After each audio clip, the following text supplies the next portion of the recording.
thank everyone for coming out. It's an honor to be here for the first time in Rock Hill, South Carolina, and I'm sure it won't be the last time. A lot to discuss, so I want to get right down to it. I heard about the situation that transpired in your city a couple nights ago, up in Charlotte. Brother murdered by the police, and the so-called hung jury let him go free.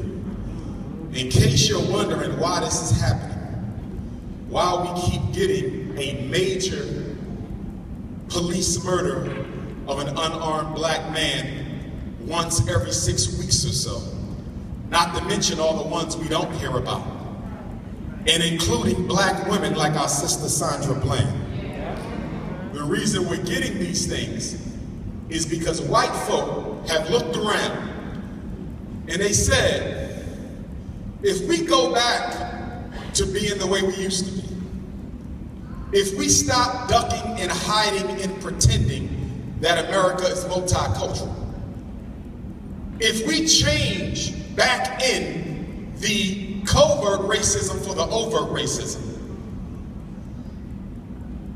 what, if anything, are black people going to do about it? The reason the overt racism is back, the reason the aggressive Jim Crow is in your face, simply answered, is white folk no longer have a reason to hide from you. I mean, let's look at it.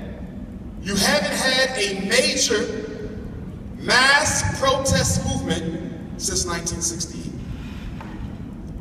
Dr. King, whom some of you may criticize and deride for his shortcomings, led the last major mass protest movement by black folk in this country. 68, 78, 88, 98, 08, we're almost to 18. 47 years without black folk in any major form standing up together, putting the petty differences to the side to fight for change. You haven't had it. I'm 41 years old. It's never happened in my lifetime. If you're younger than me, it hasn't happened in your lifetime. If you're a little older than me, it hasn't even happened in your lifetime. Black people have grown politically lazy.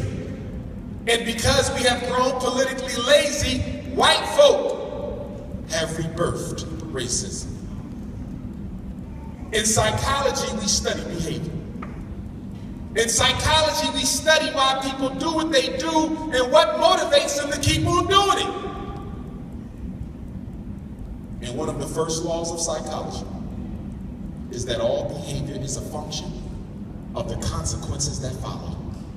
All behavior is a function of what you do about it after they're done doing it. So what do we do after Trayvon? What do we do after Sean Bell? What do we do after Michael Brown? What do we do after Eric Garner? We protest for a day or two, maybe 7. We go on an uprise for about a month, like in Ferguson. And that's it. You have a very bad reputation in this country of talking big and bad and doing nothing about it. That's your reputation. If you don't like it, you need to change it. If I am the face of white supremacy, I know I can do anything to black folk I want as long as I'm willing to have them criticize me for 72 hours.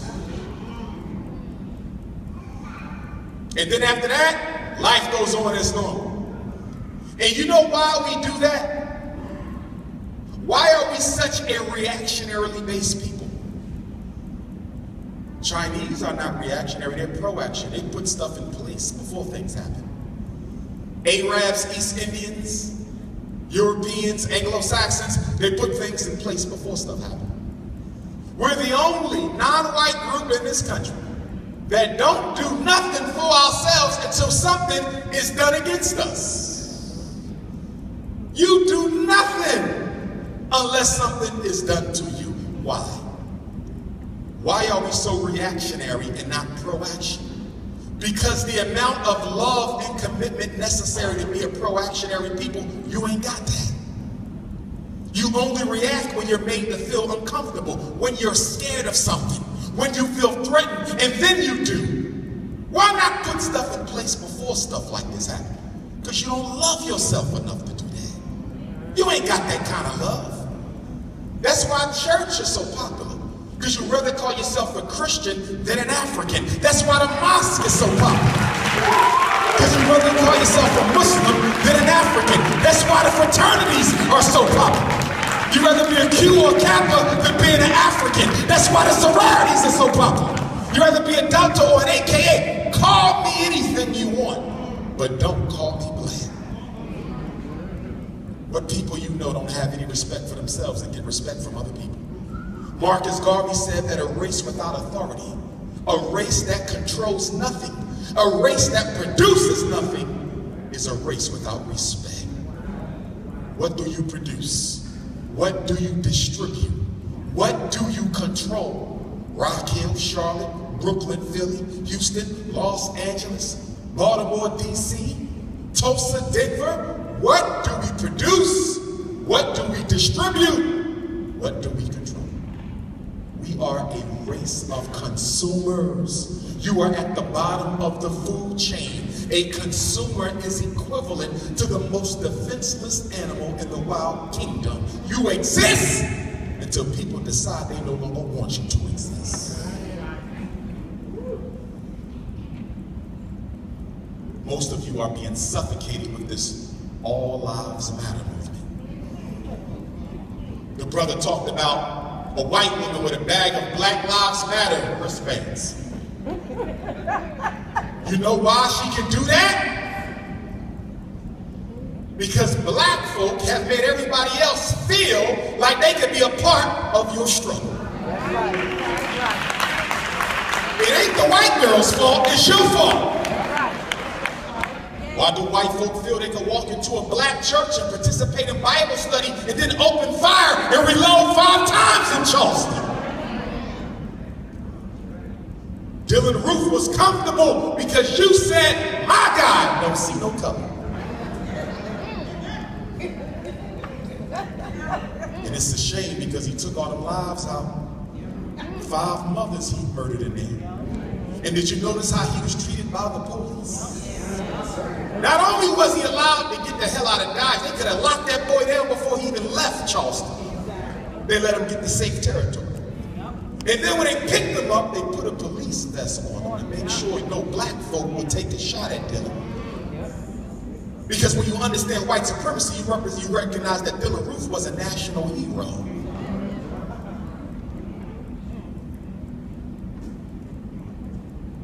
Now, when that brother did the same thing a couple of days in Virginia, the reaction was totally different. He got fired from one of the news media outlets unjustifiably. He went back and he said he was partially motivated by the unmerciful police killings. But look at how they treated him and look at how they treated Dylan. They even took Dylan to Burger King for lunch. Got that boy a mixed sandwich for killing black folks. See, black folk have let everybody exploit, participate, and own your culture. You ain't got nothing that is unashamedly and unapologetically African that everybody know they better keep their hands off. You ain't got nothing like that. European Jews got it. You don't see McDonald's exploiting Hanukkah season like they exploit Kwanzaa season. Every Kwanzaa, every McDonald's, they got the Kwanzaa hat, 7 candles burning. They put 7 French fries for the candles and burn the fries down. Everybody pimp Black History Month. In fact, Macy's makes more money off Black history products than all the black bookstores put together in America. Because you said black history for everybody. We've been taught that being racially exclusive is a sin. We've been taught that loving yourself first is a sin. We've been taught that looking out for black to the exclusion of everything else is a sin. But if being black and looking out for blackness is a sin. And by loving everybody else is a virtue, then my God must by default be a God of white supremacy. Because only a God of white supremacy would tell you to love everybody else before you love yourself. We said Black Lives Matter, they said all lives matter.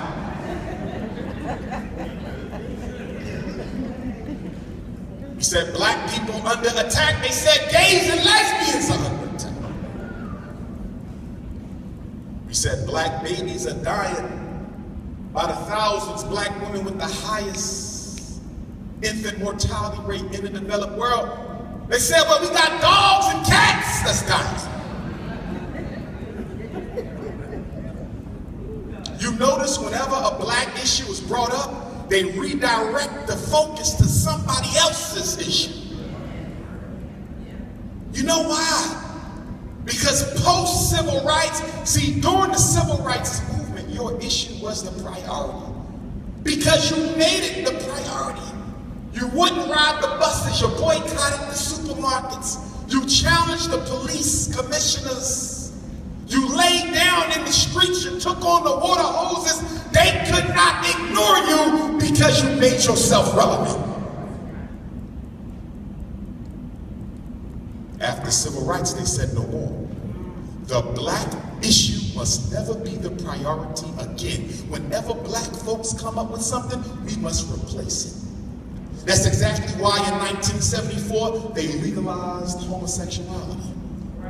We're going to make the homosexual movement the priority and downgrade the black movement. And some of you foolishly ran to the defense of the LGBT, failing to realize that that was a blockade.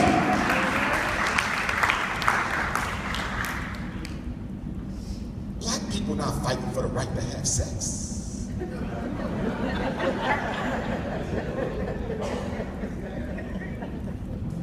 Black people not fighting for the right to engage in a behavior. Black people are fighting for the right to breathe and exist as a black person. Don't you confuse being with behavior. Y'all love fighting for other people. In fact, if you have an all-black meeting, black folk will come in, look around, and if they don't see anything white, they'll leave. Why are we the only people in here? It ain't always about us. Why can't you be your own priority once in a while? Because you hate yourself. And by saying it ain't just about black, that's a nice way of saying I don't give a damn about black. They better wake up to this multiculturalism. My young feminist sisters, wake up. Don't let that white feminist movement use you as another weapon against black men, because that's what it's about.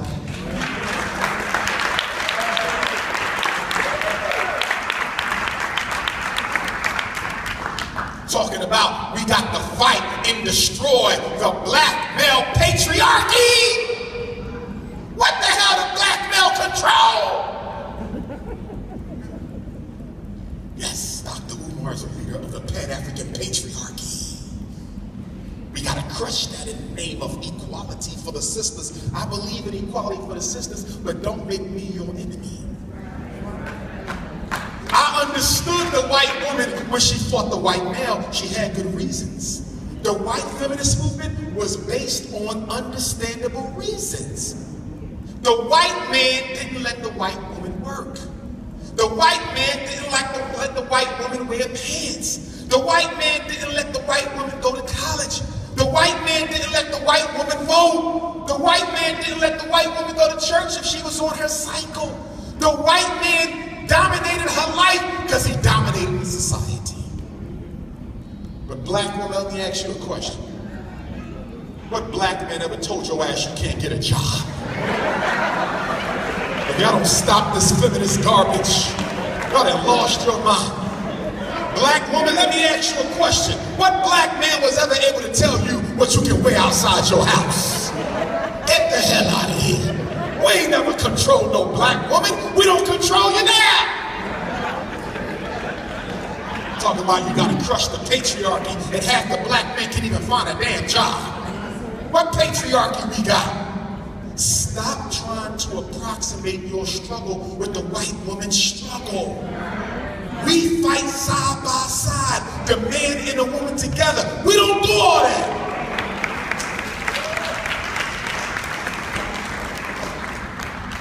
I didn't say that there's not some sexism in the black revolutionary struggle. There is. Yes, sister, there is. And you have a right to check the brothers on that sexism. But don't confuse sexism and attitude and the behavior with patriarchal, the ability to control. Those are two different things. To have a patriarchy means you control the community, you control the institutions. The black man owns nothing. Yes, we have a very big domestic violence issue in the black community. I know it as a psychologist, I know it as a principal, I know it as a therapist. Black women being beat by their men. Something we need to do about that, black men. And I recommend that in Rock Hill, South Carolina, and in Charlotte and Point Yonder, we need to organize a ski mask club in every community.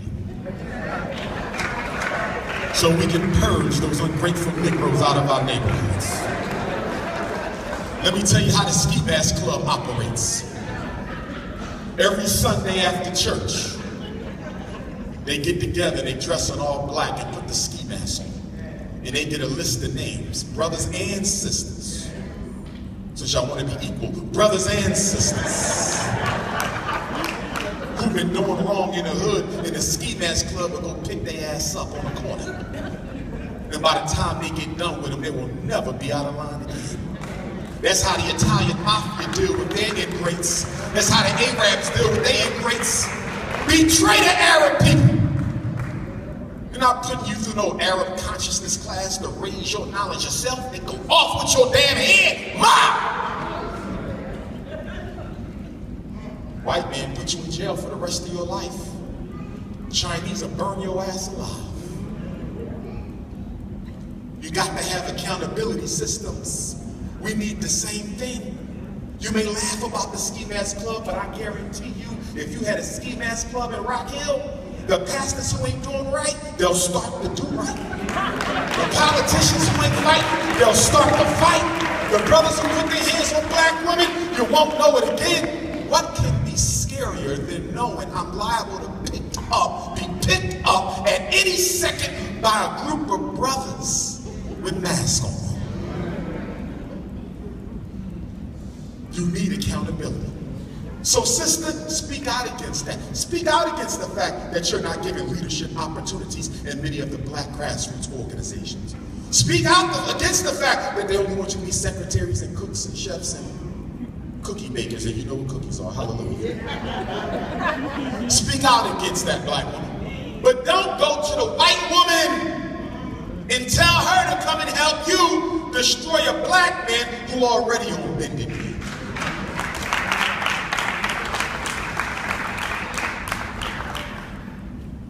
Each other. We family. But the problem with being family is you got to learn how to humble yourself sometimes.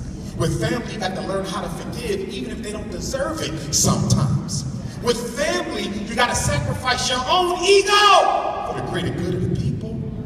You know that's what a community is, right? Community, common unity means that the people in this neighborhood are willing to forgo their personal agenda for what's in the best interest of the all. In African culture, the lowest level of identity is the family. In most cultures, there's no word for the individual in the Eurocentric sense. You exist because you're part of a family. That's where the last name came from. The last name is an African concept. The purpose of the last name was to recognize all those with the same last name as being part of the same human body. But look at us now. Selfish as hell. Black people can't stand black people. Black women competing with black women like it's going out of style. My God, I think the sisterhood worse than the brotherhood. Right. Black men in jail, black men dying through fratricide, black men with alternative lifestyles got the sisters with so few to choose between. And so because of that, the sisters who do have a king are hyper-vigilant for other women who might want to snatch you. So you come to a Dr. Umar lecture, the first thing a woman does with a king is she scans the audience for potential competition. Y'all know what I'm talking about because I see y'all doing it right here tonight. She walked right in the room and she put on her spidey senses. Make sure his body type not in here. Make sure that complexion not in here. Make sure she ain't got that shea butter he like to smell.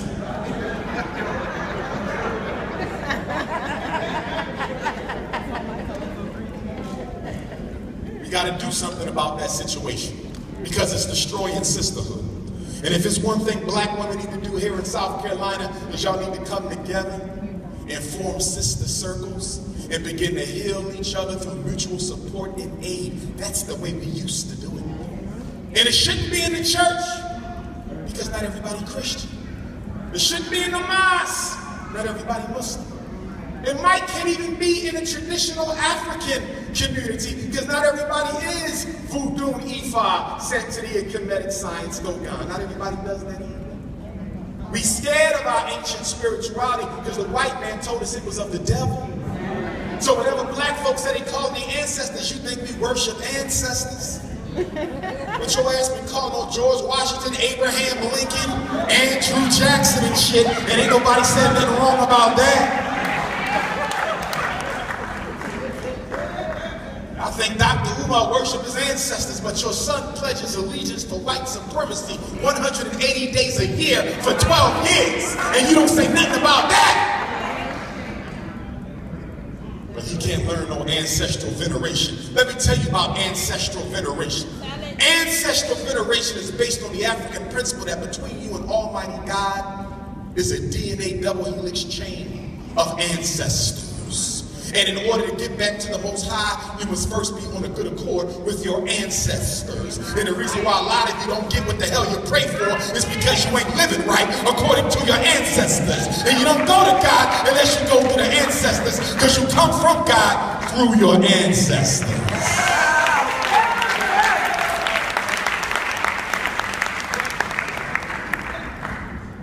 And the beauty of African spirituality, you can still be a Christian and deal with your ancestors. In Africa, in South Africa, there's Christians there. Ghana, Nigeria, there's Christians there. But they still do their ancestral work. No religion won't take them away from culture. In Senegal, there's Muslims there. Nigeria, there's Muslims there. But they still do their ancestral work because nothing's going to take them away from culture. And your problem is you will give up 2 million years of African culture for 2,000 years of Jesus. You'll give away 2 million years of African culture for 1,500 years of Muhammad. Imagine somebody coming to you saying, give me $2 million for 1,500. Does it make any sense? The Bible does not contain all the wisdom of your ancestors that you need to know in order to apply to your life to fix your situation. The Quran is a beautiful book, but the 114 chapters of Muhammad are nothing compared to the canon of information that's been passed down from generation to generation for the past 2 million years. You can put it next to it, but don't you ever put it in front of it.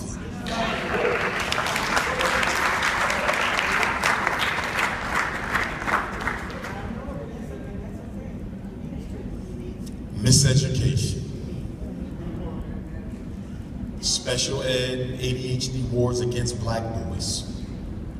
At the outset, I must tell you that when I speak for the boys, I speak for the girls. Everything they do to our boys, they do to our girls. I'm not leaving the girls out.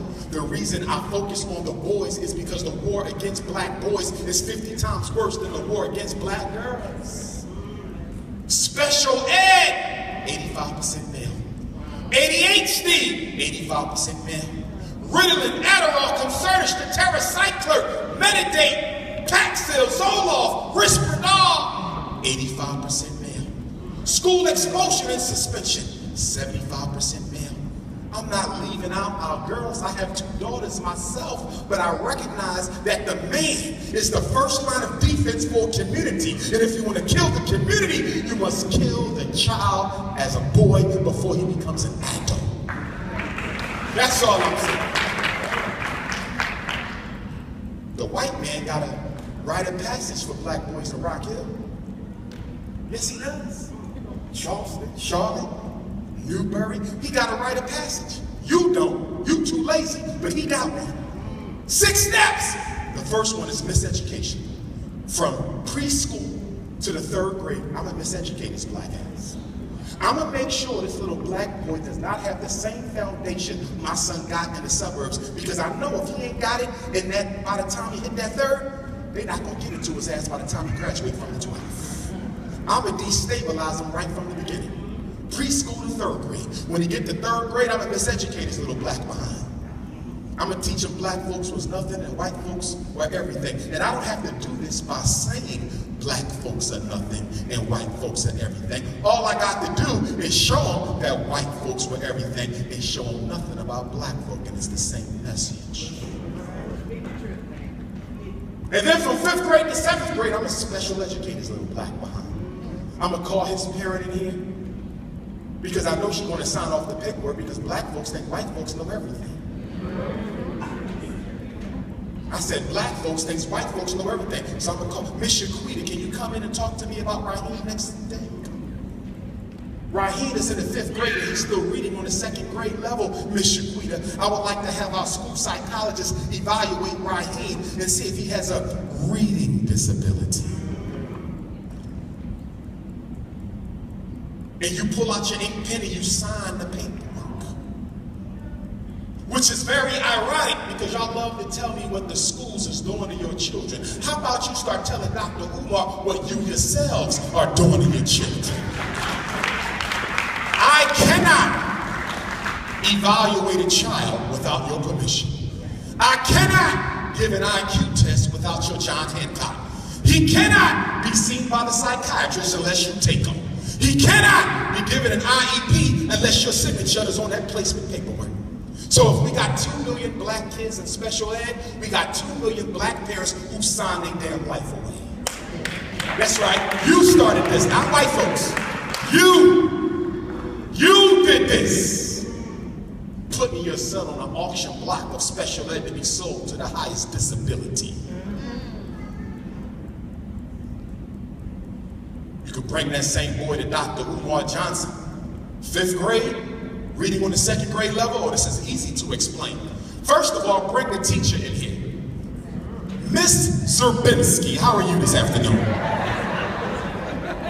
Miss Zerbinski, you told Miss Shaquita that you think Raheem has a reading disability and you would like her to sign his paperwork so the school psychologist can test him to see if he qualifies for special services. That's correct, Dr. Johnson. What grade level is he reading on? He's reading on the 2nd grade level. He's 3 grades below instruction. Miss Zerbinski, can you tell me what is the average instructional level of the students in your class? Oh, well, the average instructional level of the students in my class is 3rd grade. So, Miss Zerbinski, if the average instructional level of all the kids is at least 2 grades below where they are, why the hell are you singling Raheem out for special ed? But I'm not done. Can I see Raheem's attendance last school year when he was in the 4th grade? I see he'd been suspended 25 times. That's 5 weeks of instruction. Isn't it quite normal for a child to lose and not be able to keep up with his classmates if he's being excluded from learning? How many times did you send him to the principal's office, not even including suspension? How can a boy learn if he's never allowed to be in class long enough to? Miss Zerbinski, I was told that you was out on maternity leave the first half of the school year. You were not even here from September to January. You just came back after having a big head, little ugly white baby.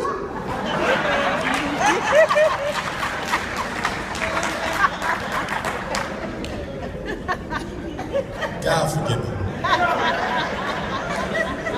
And God forgive y'all for laughing at the white boy. Stop it! Put some shea butter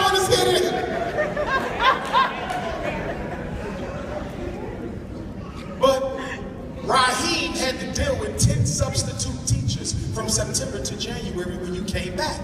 So the boy is being given inconsistent instruction. And when he was in 2nd grade, guess what? That white teacher that your head teacher right here, she was fresh out of college. Rock Hill State University. And can barely read her damn self. In other words, Miss Levinsky, I am not evaluating this black boy because his problem is not him, it's y'all. Furthermore, you know what his diagnosis is? It ain't LD, learning disabled. It's lazy as hell, Negro child disability. A lot of your children don't care about school, don't care to learn. They go there to play and socialize because you let your sons grow up thinking he's going to be an NFL superstar or an NBA superstar. Some of you black fathers are trifling as hell. You don't even care how your sons do in school. You only care how he does on a basketball court. Well, let me ask you a question. How many NFL superstars came from Rock Hill? How many NBA superstars? You can count them on one hand. It's no different for us in Philadelphia. We've had our Marvin Harrisons, and we've had our Bernard Hopkins, and our Rasheed Wallaces, and our Kobe Bryants. But they don't come every day. That's once in a while. A black boy is likely to be going professional in something other than athletics. And if you don't teach him that, he's likely to go professional into this incarceration system.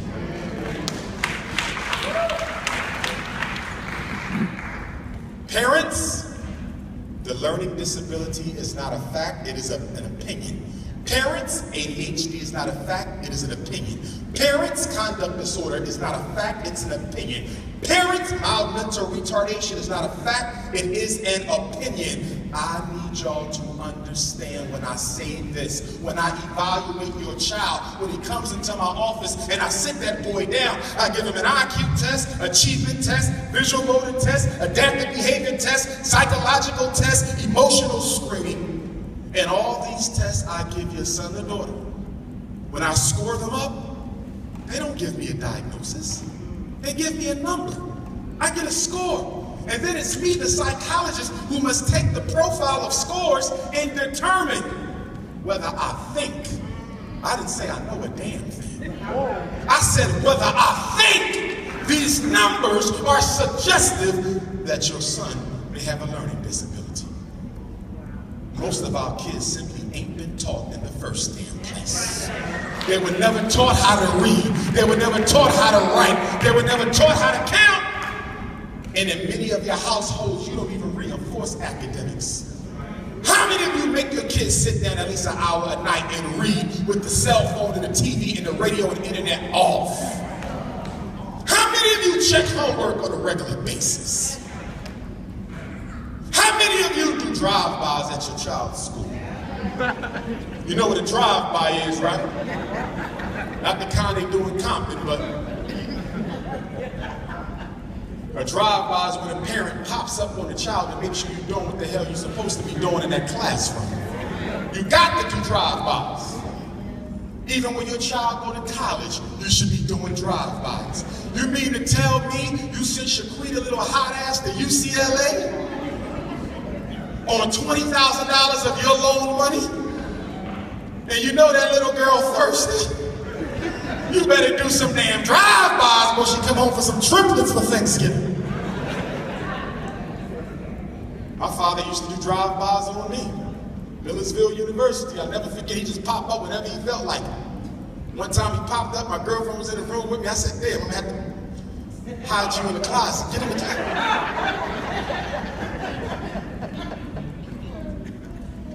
But that's how you keep your children honest. But parents, too many of you are buying your children things that take them away from academics.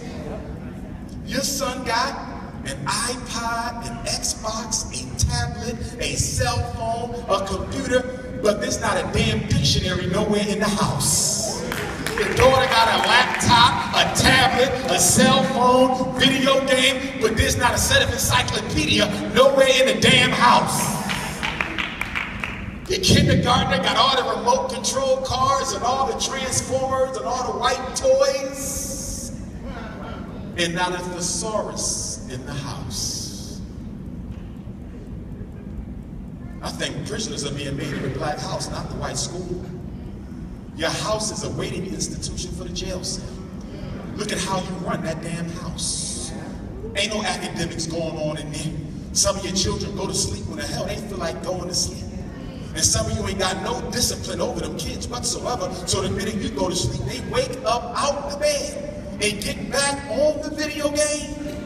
I know because they tell me in school, boy coming in with bags down to his teeth. What the hell was you doing last night, drinking?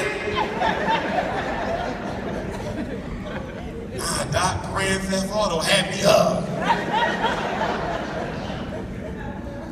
If you know your kids don't listen to you, take them video games out their room. And why don't your child listen to you in the first place?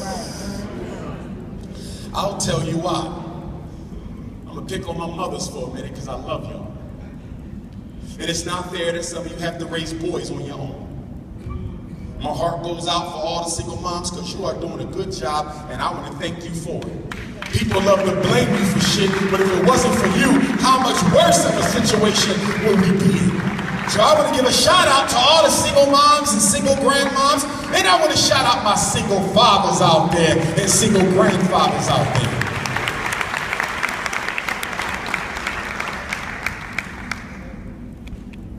But when you are the single parent of an opposite sex child, when you are the single parent of an opposite sex child, you have to be very, very careful to make sure you don't become an enabler of bad behavior.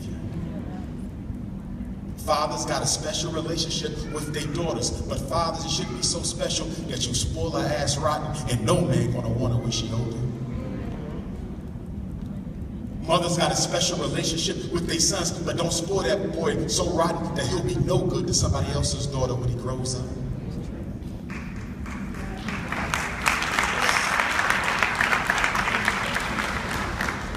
The reason why children listen to their fathers more than they listen to their mothers is because mothers are not as consistent with the discipline as fathers are. It's not because you're a female. It's because you would rather have a conversation than give out a consequence. It's because you would rather negotiate the terms and shit instead of just telling them what it's going to be. Mothers, I need y'all to stop being so democratic and become more dictatorial like daddy. Stop giving your son 2 or 3 times to make the same mistake. White man give him once.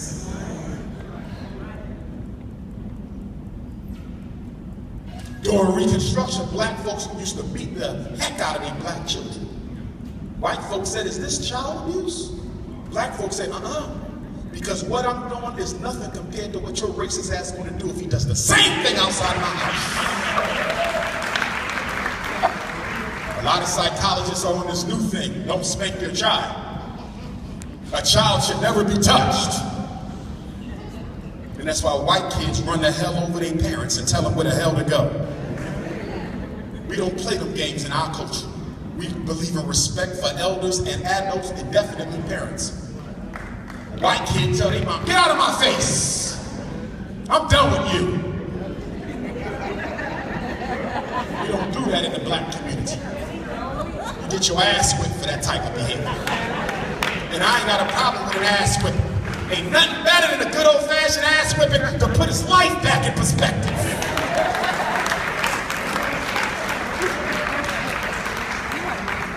But I do want to clarify that I don't think a child should be spanked every single time they do something wrong.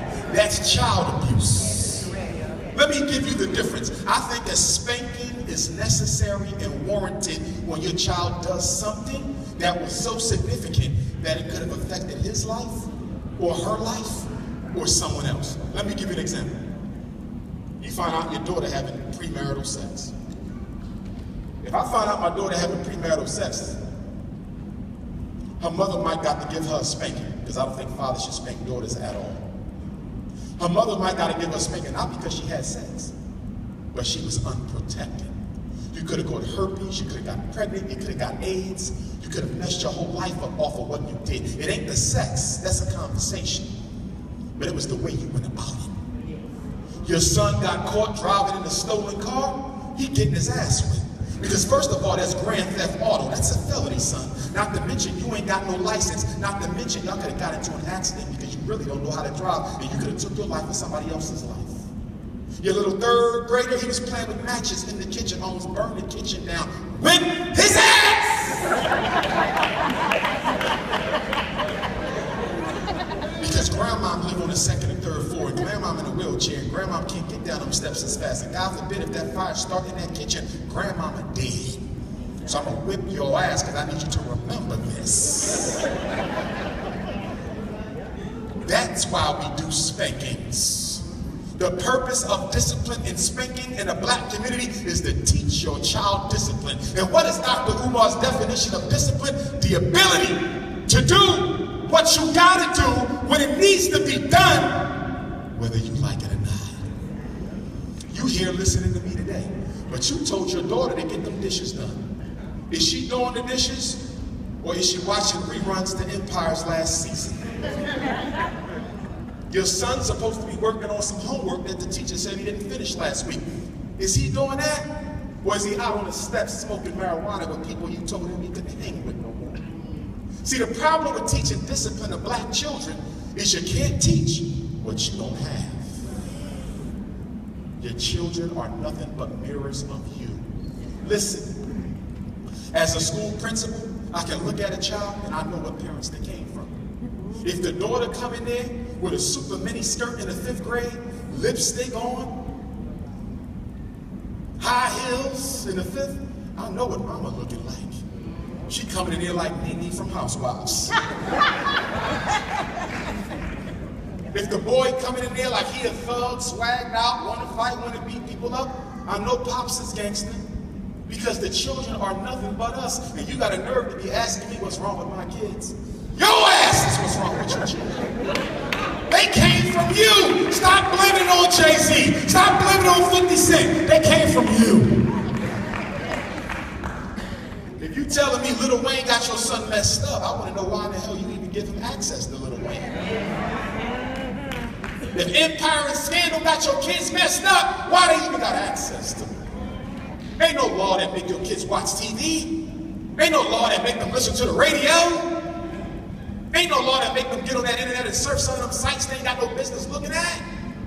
Put controls on your TV. Put controls on your internet. I can't tell you how many black mothers that contacted me the past 3 months complaining about their son not only looking at pornography on the internet, but gay pornography in the 3rd and 4th grade. Gay pornography is the new thing in elementary school.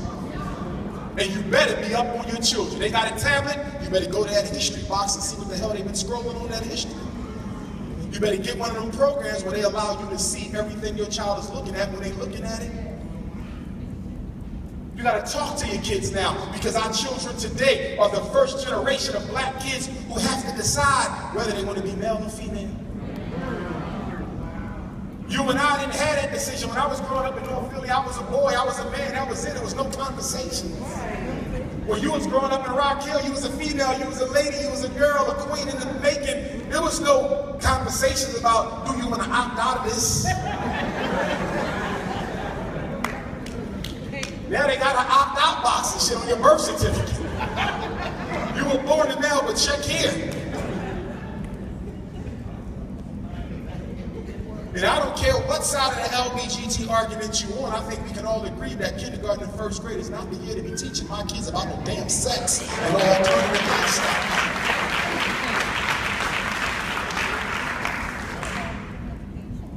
Empire. Damn. Lucius the Lion. Queen Cookie. Hakeem, Jamal, and Andre. Hakeem, hyper-masculine. Jamal, hyper-feminine. Andre, bourgeoisie. Lucius, egotistical, power-hungry male. Cookie, no different than Lucius. You have 4 men who star in this miniseries. Lucius, Hakeem, Andre, and Jamal. 4 men, same series. Can you please tell me why none of the 4 leading men in this #1 show in America right now, 4 black men, and not one of them has a positive relationship with a black woman at all in the whole damn show? Have you noticed that? Andre, he in love with white women. Jamal, he in love with white men. And Hakeem, women are only as good to him as he can use them. And Lucius don't care about no woman. You think this is an accident? This is by design. They're showing your sons right now. I don't care if you're a millionaire. I don't care if you're gay. I don't care if you got a Harvard education. I don't care if you want to be a rapper.